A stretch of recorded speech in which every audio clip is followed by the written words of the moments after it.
O master of the world, it were fitting that a city be built here. Oh, really? When you're Sultan, build it. Was it just a jibe of an emperor at his loyal officer, or just an ironic prophecy? But foretelling seems to have played its part in the times and life of Ghiyasuddin Tughlaq, who laid the foundation of Tughlaq dynasty from this very fort, Tughlaq dynasty, which ruled Delhi's Sultanate from far northern frontiers to down south in Deccan for nearly a century.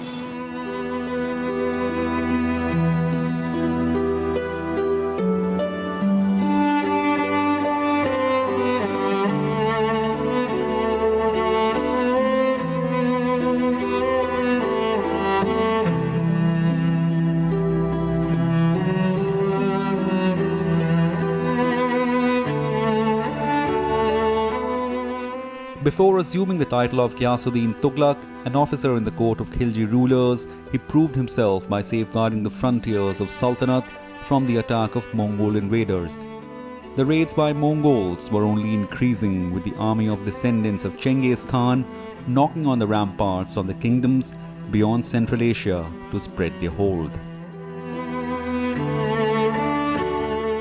What is interesting about Ghiyasuddin Tughlaq is, of course, first of all, keep in mind that Ghiyasuddin Tughlaq was not his name, that was his title. And we don't know his name. In fact, one of the interesting things about Ghiyasuddin Tughlaq is that we know nothing about his prehistory. Really, we don't know what kind of background he was from or what he did. There is actually an effort made by the Delhi chroniclers to keep these aspects of the prehistory of many of the rulers quite silent.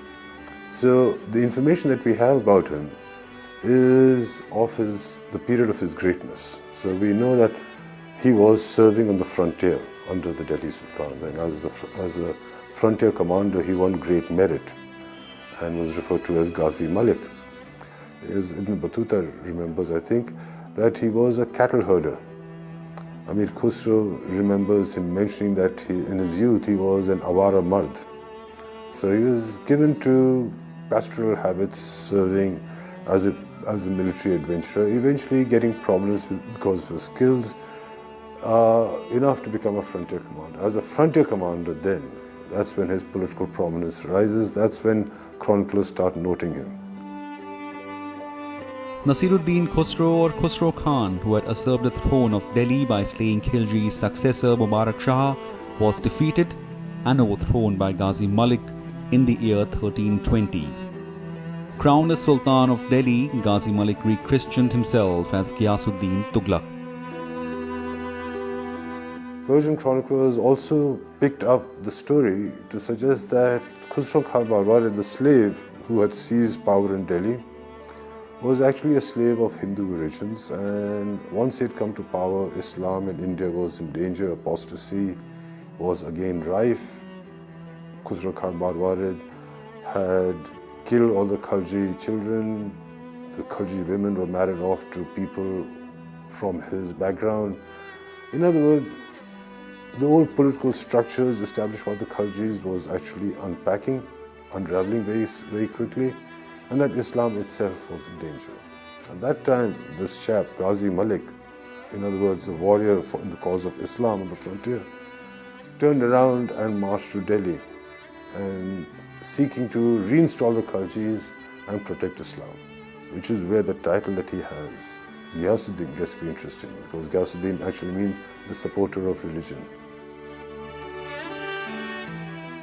These are the remains of what was once a magnificent palace of Ghiyasuddin Tughlaq. This fortress-like city was built keeping in mind primarily the threat of the raiding party of the Mughals from the west. Built on the southwest of the existing capital city of Delhi's Sultanate, Ghiyasuddin Tughlaq chose to call it Tughlaqabad.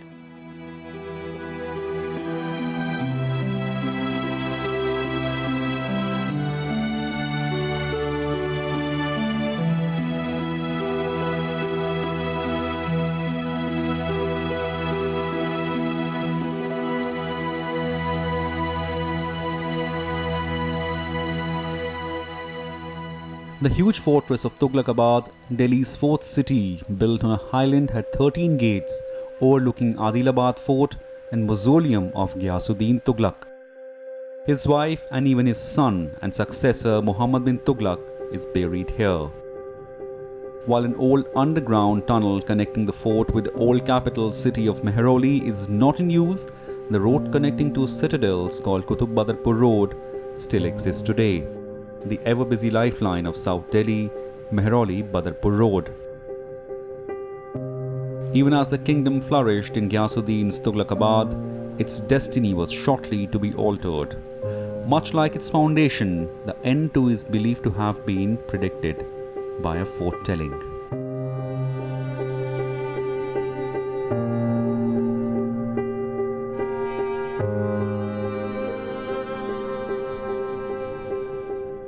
When Ghiyasuddin Tughlaq has commissioned the building of the fort, so definitely such a huge structure needs a lot of labor, and day and night people are working. Now nearby Nizamuddin Aulia is also residing, and he is building a Bauli. So obviously he is a Sufi saint, and because of the religious preference and the reverence which a saint has, the laborers are more dedicated towards Nizamuddin Aulia. So what he directs the laborers is that aap raat ko bhi kaam karo. So the laborers say no, we will work at night at Nizamuddin Aulia's dargah for the Bauli, and at daytime we dedicate working towards the fort. Now what he does is he cuts off all the oil supplies to Nizamuddin Aulia. The Sultan and the saint were at loggerheads with many times. So during the construction of the Bauli, when he stops the oil supply to the dargah, then also Nizamuddin Aulia curses him, या रहे उज्जर या बसे गुज्जर, मतलब या तो ये उजाड़ रहेगा या यहाँ पे गुज्जर रहेंगे. As far as Ghiyasuddin Tughlaq is concerned, we actually have no reportage, no significant statement made during his reign that there was any problem between the two, the Sufi saint and the monarch. By the middle of the 14th century, however, these stories are rife. Now, the context for these is also important. The middle of the 14th century is a time when the authority of Nizamuddin Aulia in Delhi is being stamped in the literary records. This is both in the Siyar al-Aulia, the Sufi Chishti text. It's also mentioned in Barani's Tarikh-e Firoz Shahi. It's also repeated again in Isami's Futuh Salatin. So these are later stories. Why they're interesting is that in the middle of the 14th century, many years, decades after Tughlaqabad was constructed, if you had to tear down the authority of the monarch, obviously it was felt that Tughlaqabad is a resplendent enough capital that it should become the object of derision, that it stands as a sign of, let's say, fragile pomp, the temporality of Sultanate power. So clearly, on one hand, people saw in Tughlaqabad a huge statement of might and authority. And now, if Sufis have to tear this down, the easiest way to tear this idea down is by suggesting that if it doesn't remain as a center of pomp and magnificence in the long duration, it's not because, let's say, the Delhi Sultan decided to construct another city, but it's because it carried the curse.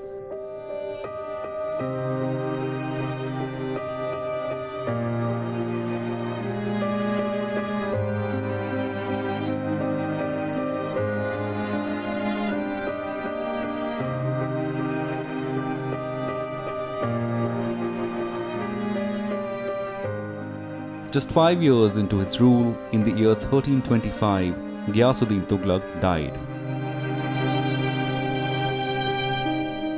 Legendary Arab traveller Ibn Battuta, who was seeking employment at Tughlaq's court, recorded that he was murdered, whose conspiracy was hatched by his son Jona Khan, who later called himself Muhammad bin Tughlaq.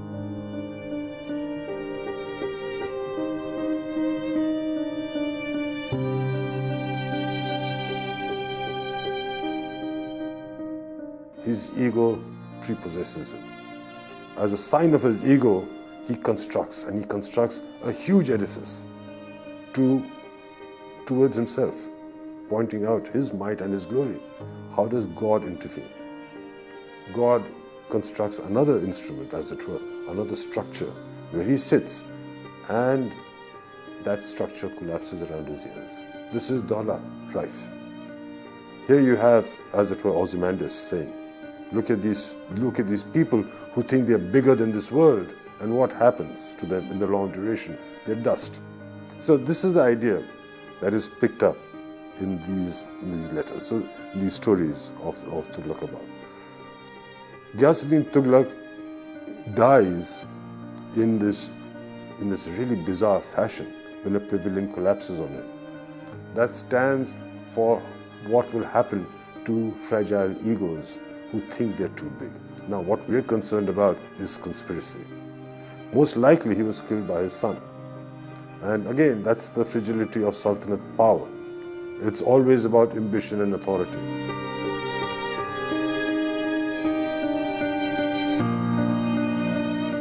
Taking over the throne, Muhammad bin Tughlaq decided to shift capital from his father's grand fortress, Tughlaqabad, just 40 days in his rule.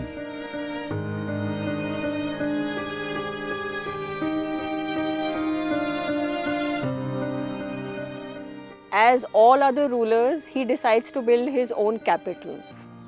And this is very, very important because Hazrat Nizamuddin Aulia has already cursed Tughlaqabad.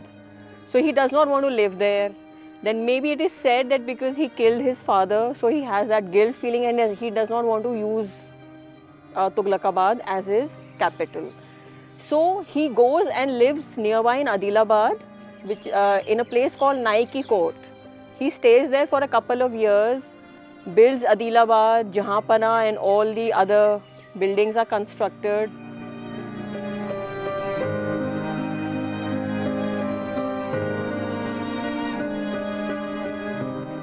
Tughlaqabad was soon abandoned and left in dust.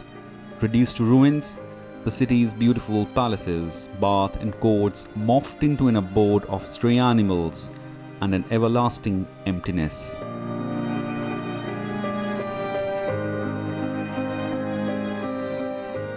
The Sultan then built a new city to house his capital, Jahanpana, in the year 1327. He wanted an all-encompassing city covering the settlements of Tughlaqabad, Adilabad, Lalkot, Siri and Mehrauli. But the plan to unify cities within single wall was dropped due to budgetary constraints. The remains of Jahanpana now houses his once beautiful palace, Hazar Sutun, the Palace of 1,000 Pillars in Bijay Mandal. Standing aloof amid ruins and a thin hedge of kikar trees, Bijay Mandal once witnessed his darbar. The palace is also believed to have existed in Alauddin Khilji's time. Among one of the most talked about rulers in the world history, Muhammad bin Tughlaq has eked out a space for himself in the annals of history. For several of his decisions were termed ruthless to even bizarre, to even the ones taken by an eccentric man. But as an emperor, he is also remembered for an eye for infrastructure and town planning.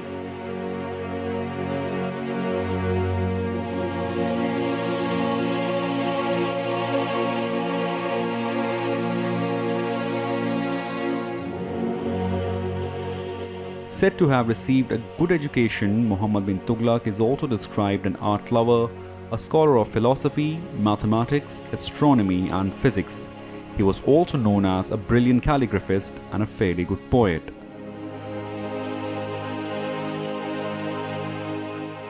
He also built the Dargah of Hazrat Nizamuddin Aulia after his demise in the year 1325. The resting place is now visited by people from across the world. Soon his authority was acknowledged throughout his vast kingdom, stretching up till areas as far as Telangana to Malabar. Well, this era also saw migration of people from West Asia and several other nearby countries. All these people who came and settled or rather flooded the new cities of Delhi brought in with them new culture and new ideas in art, literature and even culinary. One dish that figures prominently in several passages of Arab travelers was a traditionally dear old snack called samosa. In those days, it was a royal dish.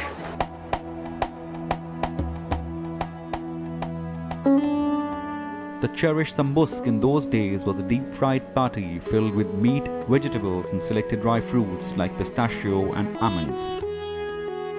The chroniclers of those times talk of several other dishes making to the royal platter, including gulab jamuns, buns, roasted meat and cakes.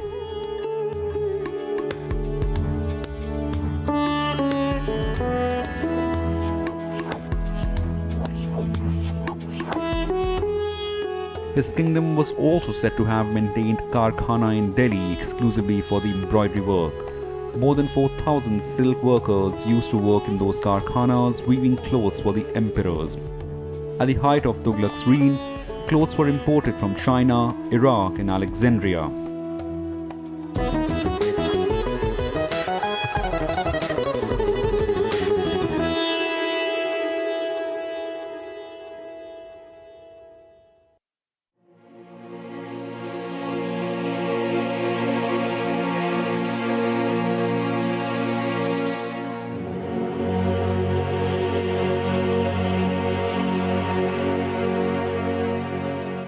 Tughlaq also ordered construction of dams and water masonries.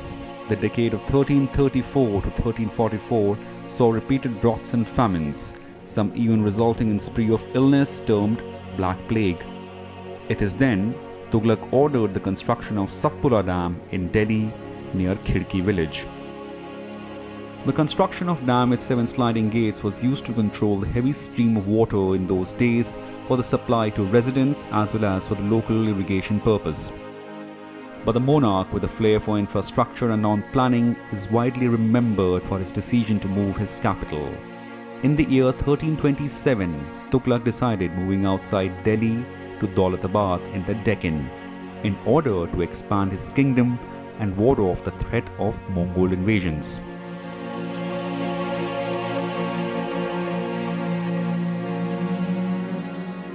Daulatabad now is actually a very important center for Tughlaq, for the Tughlaqs, because this is now, let's say, the new Punjab, through which the Tughlaqs will then control the south.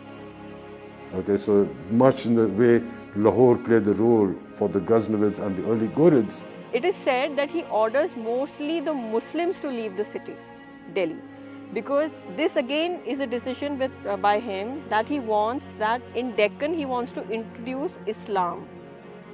So it is said that the order is very binding for the Muslim population of Delhi that they have to shift to Daulatabad. Well, it's also said the decision to transfer capital wasn't just strategic alone. According to Ibn Battuta, it has to also do with the personality of Muhammad bin Tughlaq. Muhammad bin Tughlaq was seemingly angry with the clique of elites residing in Dehli-e-Kona or Dehli-e-Buzurg, which is now called Mehrauli, and flurry of anonymous letters filled with criticism and abuses.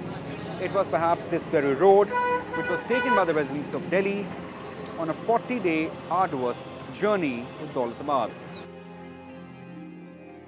Keep in mind that when Ibn Battuta talks about Delhi, he's talking about not Delhi in its entirety, he's talking about Delhi-Kona, the oldest part of Delhi. Okay, so it's that area around Mehrauli.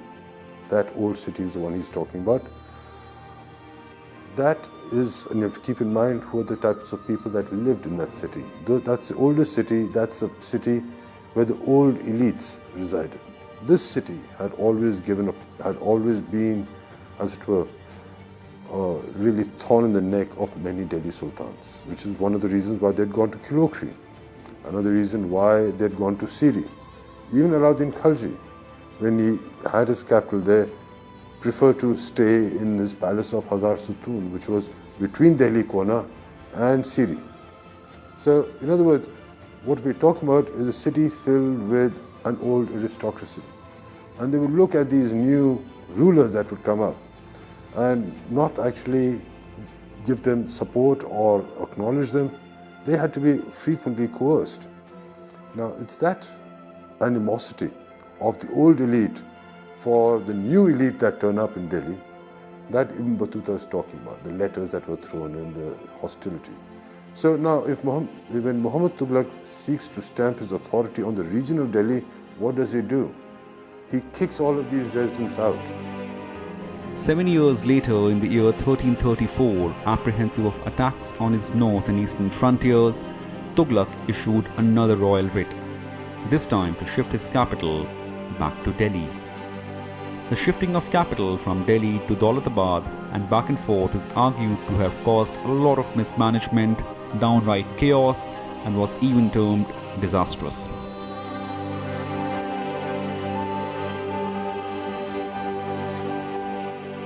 See, after the defeat of Tarmashareen, Muhammad Tughlaq wants to march into Central Asia, and he sort of sets up this large army.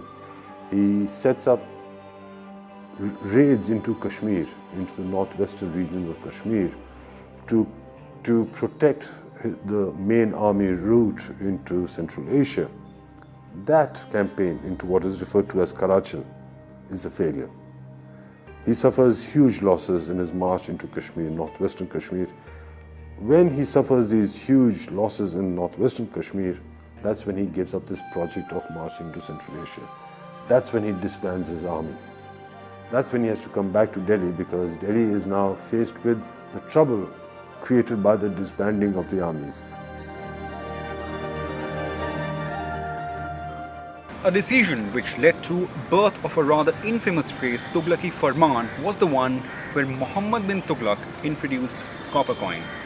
He decided to replace the existing legal tender of exchange of gold and silver to copper.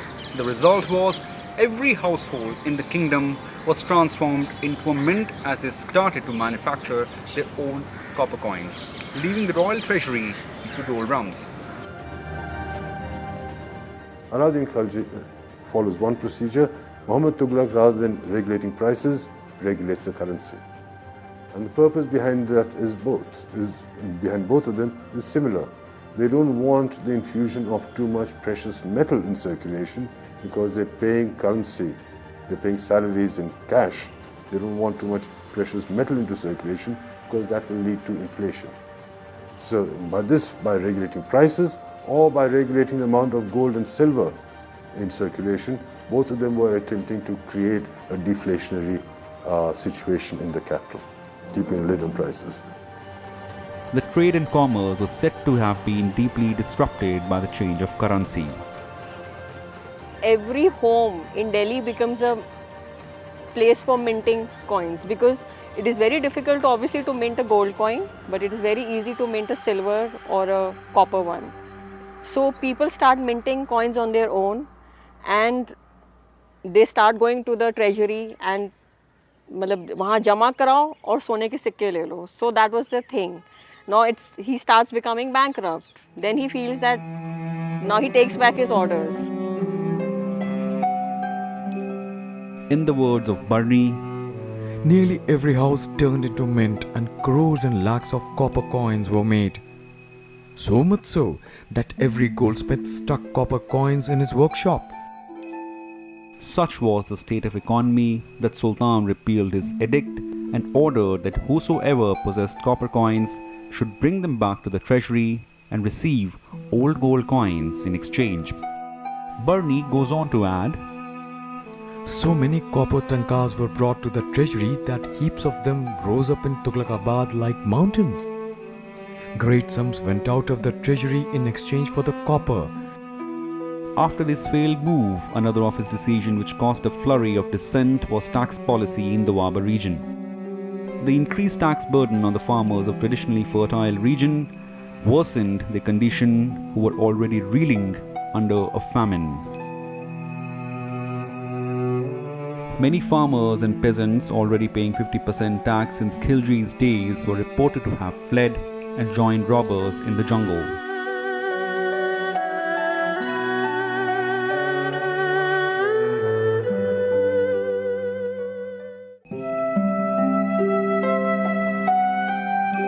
But his initiatives to help agriculture production are well accounted to. He established a department called Diwan-e-Kohi in order to improve the agricultural produce. Among other initiatives, the system of communication techniques developed further in his reign. The history has seen Muhammad bin Tughlaq, a powerful monarch and even complex character, coming out with a mixed yet a lasting legacy. If you were to think in terms of one thing that he did, which had a huge lasting impact, or two things that he did, which had a huge lasting impact on Sultanate history, on Tughlaq history, the first one would be, let's say, his defeat of the Chagatai ruler, Tarmashireen. Tarmashireen invaded India soon after Muhammad Tughlaq's accession. And unlike, let's say, Alauddin Khalji, who took on a very, let's say, defensive position against the Mongols, Muhammad Tughlaq, on one hand, took a defensive position, defeated the Chagatai monarch, and then proceeded to hatch plans to actually conquer, as it were, Central Asia. In other words, he decided to go on the offensive. So that's one huge difference between Muhammad Tughlaq and everyone else before him. And the second one would be, he moved towards a consolidation of Sultanate rule in the Deccan. Muhammad Tughlaq, more than any other Sultanate ruler, reached through the Deccan, attempted to stabilize his conquest there, administered the regions, siphoning money from the south to feed his ambitions in the north. So these two would have the largest impacts. Associated with these two large strategies of Muhammad Tughlaq were all the other little administrative things that Bernice focuses upon as eccentricities of Muhammad Tughlaq.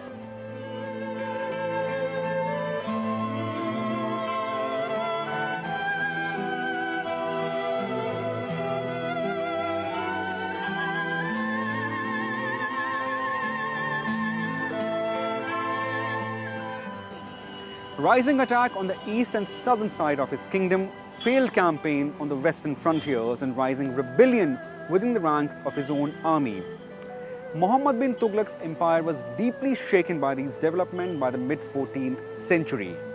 He died in the year 1351, leaving behind his kingdom in disarray. Was his successor able to quell the rebellion and build an empire of his own?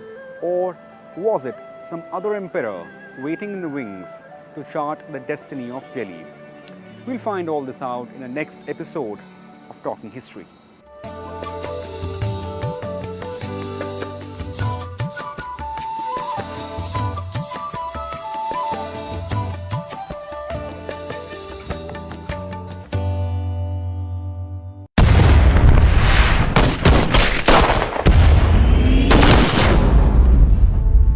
I think they're ready to surrender. INA की भागी फौजियों पर अंग्रेज देशद्रोह का मुकदमा चलाएंगे। उन तीनों के बचने के चांसेस कम हैं। ये कोई आम केस नहीं, कोर्ट मार्शल है। बोला भाई, एक केस आप कांग्रेस के लिए नहीं, सुभाष बोस के लिए लड़ी। Lieutenant Gulbaksh Singh Dhillon, Captain Shah Nawaz Khan, Captain P.K. Sehgal. Section 41, waging war against the king. You are charged with murder. अगर उन्हें साड़ी हिफाजत नहीं की, तो वो हमारी वफादारी के हकदार किस तरह हो सकते हैं? आज हिंदुस्तानी फौज के पास अपना असली मकसद है, हिंदुस्तान की आजादी। तुम मुझे खून दो, मैं तुम्हें आजादी दूंगा। ये मुकदमा पूरी इंडियन नेशनल आर्मी का है। क्योंकि हमने वो दिन देखा है जब हमें ऐसा लगा था कि हमने हिंदुस्तान को वाकई आजाद कर दिया।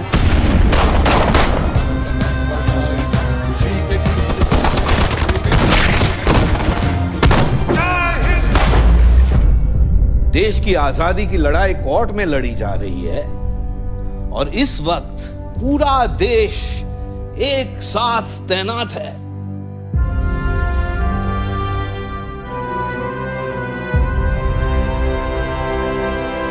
This trial and its judgment shall be remembered throughout history.